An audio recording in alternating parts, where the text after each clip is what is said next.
Magsisimula na ang bagong lunar year sa susunod na weekend. At kamusta naman kaya ang paghahanda sa Binondo na tinaguri ang pinakamatandang Chinatown sa mundo? Tinutukan niya ni Marisol Abduraman. Ramdam na ang Chinese New Year vibe sa Binondo, Maynila. Ilang araw bago ang pagpasok ng Year of the Wood Dragon, siksika na ang mga tao sa Ongpin Street. Hile-hilera ang mga pampaswerte. Ang mga kainan at bilihan ng mga tikoy, pinipilahan. Depende sa laki, nasa 50 to 300 pesos ang bentahan ng tikoy. Mabenta na rin ang mga pampaswerteng bilog na putas. Wala raw paggalaw sa presyo ng mga bilog na putas ngayong Chinese New Year. 5 kinds of fruits. So yung Fuji apple, 5 pirasong Fuji apple, 5 pirasong orange, pears, 5 din po. Tapos meron yan silang pineapple at saka, ano tawag dito? Banana.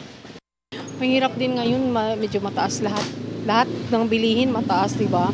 So yung mga customer namin halos nagtitipid na.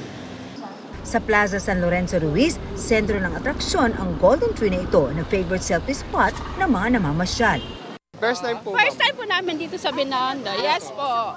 Ay, namamasyal lang kami po. Magandang tanawin. Para kumain sa iba-ibang lugar. Ayon sa ilang organizer ng pagdiriwang ng Chinese New Year sa Binondo, ito ang unang malaking pagdiriwang matapos ang pandemya. Kaya talaga raw na pinaghahandaan nila ito. Hindi dapat palagpasin ang masasarap na pagkain at asahan na raw ang bonggang selebrasyon.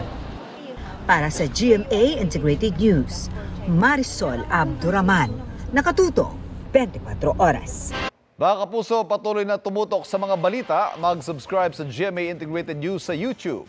Sa mga kapuso abroad, samahan niyo kami sa GMA Pinoy TV at www.gmanews.tv.